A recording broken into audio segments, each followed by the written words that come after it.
जावेद साहब, कल आपकी कोई और राय थी, आपको लग नहीं रहा था कि इलेक्शन की डेट आएगी, मगर आज तारीख आ गई है, क्या देख रहे हैं? देखिए, मुझे तो अभी भी नहीं लगता कि इलेक्शन टाइम पे होंगे, क्योंकि असल आइन ये कहता है कि इलेक्शन 90 डेज़ में होने चाहिए, नॉट लेटर देन 90 डेज़। वो तो वायलेट हो गया।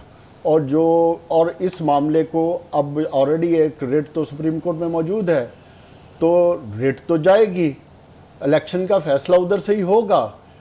इतनी लंबी अभी डेट नहीं दी। उन्होंने अपनी तरफ से ये कहा है जनवरी के लास्ट वीक में हो सकते हैं। ये कोई कंफर्म बात नहीं है जिसको लेके हम खुश हो रहे हैं। स्पेकुलेशन है। बुनियादी तौर पे हमें देखना यह है कि इलेक्शन डिले क्यों हो रहे थे और क्यों हुए, और इलेक्शन का ऑब्जेक्टिव क्या था इतने आगे करने का, और आपने दोनों सूबाई असम्बलियों के इलेक्शन क्यों नहीं करवाए। वजह सिर्फ एक थी, पाकिस्तान तहरीक इंसाफ चेयरमैन पीटीआई, देखने की चीज़ है क्या वो अवाम के अंदर अनपॉपुलर हो गए, क्या उनका वोट बैंक मुतासर हो गया। अगर वो हो गया तो इलेक्शन भी हो जाएंगे। सो अभी तक, आज की तारीख तक तो उनके ऑब्जेक्टिव अभी उनको अचीव नहीं हुए। इसलिए ये एक 4 महीने की एक लाल बत्ती हमें दिखा दी है कि इसके पीछे अब चलना शुरू हो जाओ। चलें, हम चल पड़ते हैं, क्योंकि इलेक्शन 4 महीने बाद कराएं या 6 महीने बाद, इलेक्शन तो एक दिन कराने, क्योंकि इलेक्शन कराए बगैर स्टेबिलिटी नहीं आ सकती, मईशत आपकी ट्रैक पे नहीं चढ़ सकती। चलें, आपने एक बत्ती दिखा के हमारी मईशत को थोड़ा सा सहारा दे दिया। जो पॉलिटिकल पार्टीज़ हैं इनको भी एक रोशनी दिखा दी, अच्छी बात है। अब सियासी जमातों को देखते हैं कि 2023 में क्या उसी तर्ज सियासत के साथ अपने एजेंडे को लेकर इलेक्शन की तरफ जाएंगे, या आज फिर वही पुराने रवायती किताब से उठा के लहरा देंगे कि ये हमारा एजेंडा होगा अगले इलेक्शन में। नहीं, कल जो हमने बात की थी कि 45% नौजवान है, वोटर है, नौजवान वोटर, और 65% नौजवान नस्ल है।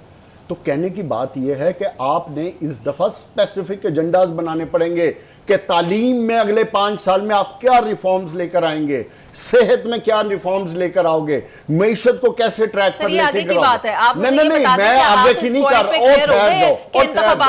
और इंतखाबात आज से ही आपको वो चीज अवाम में बतानी पड़ेगी। आज आप अभी आप देखो ना, अभी आप इलेक्शन की बात कर रहे हो कि हो जाएंगे, इधर नैब के इनके केसेस खुल गए हैं। मुझे ये बताओ, सियासतदान वो हैं जिनको अब इलेक्शन से ज्यादा अपनी अपनी पड़ गई है स्पेकुलेशंस। जनाब, अदालतों में केस खुल गए, उनको बुला भी लिया अदालतों में। तो बुनियादी तौर पे ये जो जितनी अब कंफ्यूजन मचना शुरू हुई है, इससे ये लगता है कि इतनी जल्दी अभी इलेक्शन नहीं होने। ये जब तक मामला ये सारे सेटल नहीं होते। जावेद साहब, इनपुट ले लें। देखिए, ये जो आपने बातें की हैं बिल्कुल ठीक है, लेकिन इसके अंदर जब आपने कहा ना कि ये करेंगे, ये नहीं होगा सर। उससे पहले मैंने आपको एक और कल बात कही थी और मैं वो कंफर्म कर रहा हूं फिर। उससे पहले तमाम पॉलिटिकल पार्टीज जब मिसाके मईशत पर नहीं आएंगे उस वक्त तक इलेक्शन नहीं होंगे। ये मेरी बात आप लिख लें। जावेद साहब, क्योंकि पाकिस्तान अब सिर्फ एक पॉलिटिकल पार्टी या एक पॉलिटिकल पार्टी के एजेंडे के तहत आगे नहीं चल सकता। मईशत पर सबको इकट्ठा होना पड़ेगा। आप लियाकत बाग की अच्छी स्पीच कर रहे हैं। नहीं, लियाकत बाग की स्पीच नहीं, हकीकत क्या मुल्क चल रहा है, क्या मईशत चल रही है, क्या इंडस्ट्री चल रही है। अगर आप बात करने देंगे किसी को, कहां से आप शोर करते हैं, शोर नहीं है, बात क्या करें। डी ग्राउंड की है, डी ग्राउंड पे आ जाए, उधर भी मिसाके मईशत ही होगा। सर, आप बात करने दिया करें, आप बहुत शोर करते हैं, प्लीज स्टॉप। मैं अपने टाइम पे कर रहा हूं, आपके टाइम पे आप कर लेते हैं। किसी का टाइम हो चुका है, आपका टाइम पूरा है। देखें, क्वेश्चन इज कि आप बात कर रहे हैं कि जी ये करेंगे। देखें, मोडस ऑपरेंडी वही होगा। अब बिकॉज 16 मंथ्स के अंदर कुछ नहीं हुआ, ये ब्लेम गेम 16 मंथ पे नहीं जाएगी, ये ब्लेम गेम फिर पीटीआई पे जाएगी। उस पे क्यों जाएगी? 16 महीने में जिन्होंने परफॉर्मेंस दी है, ब्लेम गेम उन्हीं पर जाएगी। इसलिए आपके मोहतरम लीडर बादशाह सलामत ने अपना जो इलेक्शन का एजेंडा है वो परफॉर्मेंस की बजाय एक ब्रेक का कहा जा रहा है किसकी जावेद तरफ साहब, गए? जावेद पता ना साहब, एक जनरल ब्रेक का बाजवा कहा जा जनरल रहा है। तरफ। जावेद साहब, तो इससे आपको नहीं पता चला कि सर मुझे परफॉर्मेंस एक ब्रेक का कहा जा रहा है, में जावेद साहब तो रुकेंगे नहीं, लेकिन ये मसला हम 16 माह की हुकूमत के ऊपर नहीं डाल सकते, ना ही इसको केयर टेकर सेटअप के ऊपर डाल सकते हैं। It is a long term जिसके तहत ये हुआ है, और अब ये है कि अगर इंतखाबात की डेट अनाउंस हो ही गई है तो ये खुशाइन बात है, और अब जो पार्टीज हैं वो अपना लाहे अमल तैयार कर रही हैं। जावेद साहब, आपको क्या लगता है, डील में कहीं ना कहीं कुछ और चीजें ऐड होने जा रही हैं, या फिर प्लान में कहीं ना कहीं कोई तब्दीली हो सकती है? नहीं, शहबाज शरीफ डेफिनेटली, चोई साहब ने हल्की सी बात की है, लेकिन मैं ये समझता हूँ कि जो शहबाज शरीफ की अचानक 12 घंटे बाद रवानगी है, तो उन्होंने जाके अपने भाई की मिन्नत ही करनी है ना, हाथ जोड़ के पाए में तुहाडी मेहरबानी है, बड़ा औखा साडा 1 पेज बने, तो आपने आने वाले चीफ जस्टिस एजाजुल हसन को भी बीच में रगड़ दिया है, जनरल फैज़, जनरल बाजवा। तो पहले आपने जनरल मुशर्रफ वाले मामले में जो हमारे साथ हुआ है, तो अब बस कर दें, मेरे पे भी केसेस हैं, मेरे बच्चों पे भी केसेस हैं, और केसेस खुल भी गए हैं, और केसेस अदालतों में भी चले गए, और कॉल अप नोटिस भी आ गए। तो भाई तुहाडी मेहरबानी है, हाथ हौला करो। अब बुनियादी तौर पे नवाज शरीफ एक बयानिया बनाना चाहते हैं, क्योंकि जो शहबाज शरीफ की 16 महीने की परफॉर्मेंस है वो तो टोटल तबाही है, उससे तो स्वाय के मुस्लिम लीग नून को और तो अवाम की तरफ से कुछ नहीं ना सर, सियासी कुर्बानियां हमने दी, कुर्बानी नहीं दी उन्होंने, पाकिस्तान की और पाकिस्तान की मईशत की कुर्बानी दी है। अपने तो केसेस बचाए थे जो दोबारा गले फिट हो गए, तो इसलिए वो झूठा बयानिया भी सामने आ गया उनका। तो अब वो बयानिया बन नहीं सकता, तो मियां नवाज शरीफ को शायद दोबारा जोश चढ़ा होगा, क्योंकि उनका हमेशा से ये रहा है, कोई आज से नहीं है, पहले भी ये मतलब वहीद काकड़ से लेके आज तक जितने भी आर्मी चीफ आए सब के साथ इनका कोई ना कोई अख मटक्का चलता रहता है। इनको कोई 4-6 महीने बाद अचानक जोश उठता है कि मैं बादशाह सलामत हूँ, मैं सुप्रीम हूँ, तो फिर वो अदारों में आगे का चीफ जस्टिस हो चाहे आर्मी चीफ हो, तो वो सबको एक ही रगड़े में निकालना चाहते होते हैं। ये उनका एक वतीरा। अब भी उनको अचानक जोश आया कि चूंकि पीटीआई चेयरमैन तो माइनस हो गया, वो माइनस हो गया, I am the only option. तो अब वो जो ओनली ऑप्शन है ना, उसने मुझे लगता है मियां नवाज शरीफ को दोबारा एक जोश दिया। उस जोश में आके कल उन्होंने तकरीर कर दी, और उसी तकरीर के नतीजे में भाईजान को बुलाया गया, तो भाईजान फिर गए हैं जहाज पकड़ के मिन्नत अल्लाह करने। तो बुनियादी तौर पे देखने की चीज़ ये है कि अब भाईजान कौन सा वतीरा अख्तियार करते हैं, क्योंकि बयानिया और तो उनके पास है कोई नहीं है।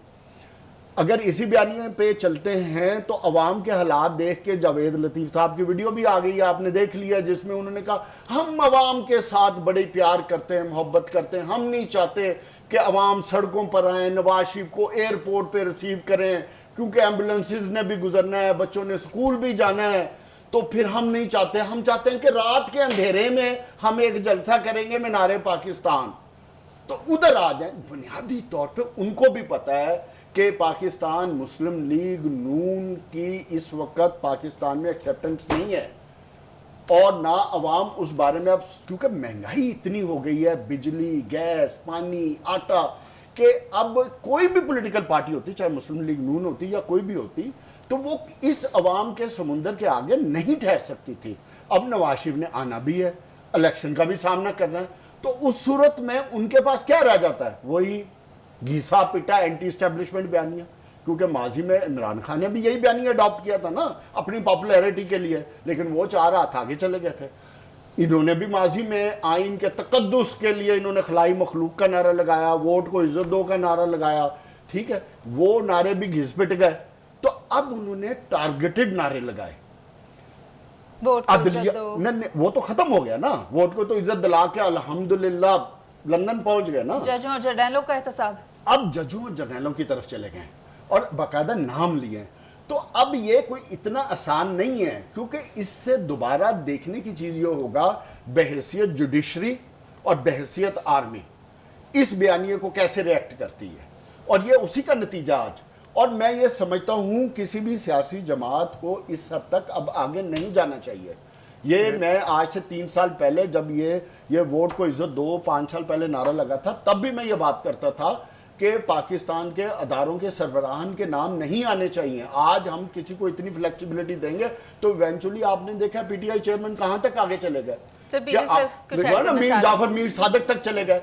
तो ये जब तक चीजों को कंट्रोल नहीं किया जाएगा, तरीके से नहीं लेकर जाएगा, पाकिस्तान में ये झूठे सच्चे परफॉर्मेंस से हट के बयानिए बनते रहेंगे। और ये जो सियासी शोबदाबाज हैं, जो पार्लियामेंट के नाम पे, अवाम के नाम पे, जमहूरियत के नाम पे, आइन के नाम पे बेवकूफ बनाते हैं, हमें बेवकूफ बनाते रहेंगे। देखें, बात यह है कि ये जितनी भी आपने बात की, चौधरी साहब ने की, मैंने की, ब्लेम मैं डालूंगा, पॉलिटिकल ब्लेम एक आदमी के ऊपर, और वो आदमी है इमरान खान। मेरा दोस्त है, बचपन का दोस्त है। उसने जो पार्लियामेंट से जब वो बाहर आया है, that was the biggest disaster he could do.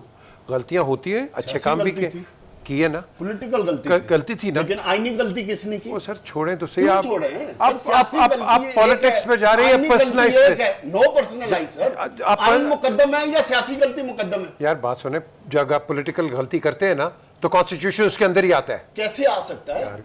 आइन में तो लेके चलते, आइन तो रहेगा। देखो बस सुने यार, बात सुने सर, पीछे आइन रहेगा सुप्रीम, चाहे नवाज शरीफ हो, चाहे इमरान खान हो, मुस्लिम लीग हो, नून हो, किसी की कोई हैसियत नहीं। यही बात तो वो भी कर रहे हैं। मैं क्या बात कर रहा हूँ? यही बात कर मैं क्या बात कर रहा हूँ? नहीं, वो सियासी जमात की सियासी गलती की बात कर रहे हैं। बात सुने, आप जब निकले हैं असेंबली से बाहर, मैं तो बात कर रहा हूं उसकी जिसको आपने इसको हर पार्टी को वोट दिया है। जब एक रिप्रेजेंटेटिव बाहर हो जाता है तो दूसरा आता है, वो अच्छा करे बुरा करे, तो उसको तो चेक करने वाला कोई नहीं। आइन तो कहता था फिर आप उन सीटों पे इलेक्शन कराए, क्यों नहीं कराए? उस पार्टी हुकूमत ने क्यों नहीं कराया इलेक्शन उस वक्त के? नहीं हुए ना, तो क्यों नहीं हुए? तो फिर आपने एक मौका दे दिया उनको। क्यों दे दिया? आइन कहता है इलेक्शन कराएं, क्यों नहीं करवाए इलेक्शन? बात सुने, क्या हर चीज यहाँ क्या विशफुल थिंकिंग होती है? नहीं होती है। आइन किस लिए बना? फिर ख्वाहिशात का मुल्क चलाएं, छोड़े आइन को। कल तो आपने यही कहा ना, कौन सा तो फिर ख्वाहिश ना छोड़े आइन को। तो आपने तभी तो मुल्क का हशर किया हुआ है, जब आपने आइन से आपको किस एक सेकंड आपको किस आइन ने कहा था कि आप रिजाइन कर दे असेंबली से? आइन जो मर्जी कर सकता है, कर दिया ना, आइन में कर दिया, लेकिन आइन कहता है फिर उस सीट पे आप इलेक्शन कराओ, फिर भुगतो, फिर डोंट कंप्लेन आफ्टरवर्ड्स। सर मुझे एक ब्रेक का कहा जा रहा है। You gave the field to the other party took advantage of it, and that's it. Advantage आइन किस लिए? सर क्या मैं ब्रेक ले लूं जावेद साहब? अभी मामला ये है कि लंदन में होने वाली जो बैठक है उसका एजेंडा हमारे पास कल तक सामने आ जाएगा। सरकारी इदारे मुल्की मईशत को 500 अरब का नुकसान पहुंचा रहे हैं और फवाद साहब ये कह रहे हैं कि इदारों की निजकारी से मुतल्लिक प्रोपेगेंडा किया जा रहा है। और एक स्टेटमेंट MD IMF की तरफ से भी सामने आई है, वो कह रहे हैं कमज़ोरों का तहफ़्फ़ुज़ किया जाए और अमीरों से टैक्स लिया जाए। जावेद साहब क्या कहते हैं आप इस पर? देखो मुनीज़, 2008 से लेकर आज 2023 तक जितनी हुकूमतें आईं, जितने इंटरम सेटअप आए, सब की यही स्टेटमेंट थी जो डॉक्टर शमशाद अख्तर ने दी, लेकिन एक्चुअल में किसी ने अमल नहीं किया। ये जितने आपके सरकारी अदारे हैं जिनमें PIA है, रेलवे है और OJDC है, स्टील मिल है, ये तमाम अदारे प्रॉफिट में थे 2008 तक। 2008 के बाद पता नहीं ये जो हम जमहूरियत की चैम्पियनशिप की ट्रॉफी उठा के फिर रहे हैं, इसने क्या किया इन अदारों को कि ये सारे नुकसान में चले गए। सिर्फ मैं एक PIA की मिसाल दूंगा, 59 बिलियन लोन था PIA का 2008 में और आज 700 बिलियन के करीब पहुंचा हुआ है। अब मुझे बताओ इसमें किस मिलिट्री डिक्टेटर का कसूर है? किसका कसूर है? हम जो इल्ज़ाम देते हैं कि जी जमहूरियत रवैया चलती रहती तो ये हो जाता या फलां होता या टमकान होता, अब बुनियादी तौर पे ये अदारे इस नहज पे पहुंच गए हैं कि अब इनकी निजकारी के बगैर आपके पास कोई ऑप्शन नहीं है। या आप इनका 10-20 साल का मॉडल बनाकर इन अदारों को इंडिपेंडेंट कर दें, जिस तरह डॉक्टर शमशाद कह रही हैं, इनको बोर्ड ऑफ गवर्नेंस के ज़रिए चलाया जाएगा और उन बोर्ड्स को इंडिपेंडेंट कर दिया जाएगा। हमारे पास बेतहाशा पंजाब में मिसाल है, पंजाब इंडस्ट्रियल बोर्ड को आपने बोर्ड बनाया, उनको LDA और इनसे अलहदा किया, प्रॉफिट में चल रहे हैं, बेहतरीन परफॉर्मेंस है, वन विंडो ऑपरेशन है, बेहतरीन काम हो रहा है। प्रोपेगेंडा किया जा रहा है, फवाद साहब कह रहे हैं, उसके बारे में क्या कह रहे हैं? मैं उस प्रोपेगेंडे के खिलाफ हूं। इन अदारों को अगर आपने निजकारी में ले जाना है तो अगेन मैं वही बात करूंगा कि इसको भी मिसाके मईशत के प्लेटफॉर्म में ले जाएं, उसी एजेंडे में ले जाएं, ताकि तमाम स्टेक होल्डर पाकिस्तान के वो एक पेज पर आ जाएं और उसके मुताबिक अमल हो। जब भी इलेक्शन हो, आने वाली हुकूमत कोई ऑब्जेक्ट ना कर सके और इतने ट्रांसपेरेंट होकर आप इनको किसी थर्ड पार्टी को दें कि किसी को कोई ऑब्जेक्शन होना ही नहीं चाहिए बुनियादी तौर पे, क्योंकि अब ये अदारे इस हद तक चले गए। मतलब पाकिस्तान रेलवे को देख लें कि इवन के रेलवे ट्रैक्स तक बेच दिए गए, जो इनके पुराने 1947 से पहले के रेलवे स्टेशन बने हुए थे। भावनगर में 6 रेलवे स्टेशन, भावनगर, चिश्तियाँ, हासलपुर, बावलपुर तक, पूरे का पूरा सरपीजे ट्रैक तक उखाड़ दिया गया, ट्रैक तक उखाड़ दिया गया। और ये सब 2010 के बाद हुआ और स्टेशन के स्टेशन खत्म कर दिए गए। तो हमने अपने अदारों के साथ खुद तबाही की है, खुद इनको बर्बाद किया है। तो अब इस जितना बर्बाद कर दिया है, इसको अगर आपने ट्रैक पे लाना है तो इसका 10-20 साल का, जो मैंने पहले बात की, प्लान बनाना पड़ेगा, इसकी फंडिंग करनी पड़ेगी, इसके नुकसानात को बर्दाश्त करना पड़ेगा, जो आपकी इकॉनमी इतनी मुतहम्मल नहीं हो सकती। तो आपके पास फिर एक ही ऑप्शन बचता है कि इनको प्राइवेटाइज कर दिया जाए। और हमेशा सियासी जमातें डरती हैं 2 वजूहात की वजह से, कि जो उधर के एम्प्लॉयज हैं उनका फ्यूचर क्या होगा, जो मुलाजमीन हैं, और दूसरा अपोजिशन के इल्ज़ाम तराशियों की वजह से। इससे बचना है तो आपको तमाम स्टेक होल्डर को एक पेज पर लाकर इनको प्राइवेटाइज करें, जान छोड़ें। ये हुकूमत का काम ही नहीं है। हुकूमत अपनी गवर्नेंस पे तवज्जो दे, मईशत पे तवज्जो दे और बाकी मामलात देखे कि आवाम की सेहत के मामलात हैं, एजुकेशन के मामलात हैं, रेवेन्यू के मामलात हैं, टैक्सेशन का मामला है, इनको बेहतर करें, इनको इम्प्रूव करें, इनको ख़त्म करें। ये 500 अरब आपके बचेंगे, यही आप डेवलपमेंट में डालें, आपके डेवलपमेंट के मामलात और ज़्यादा बेहतर होना शुरू हो जाएंगे। तो जितनी जल्दी जान छूट सकती है इनसे छुड़ाएं।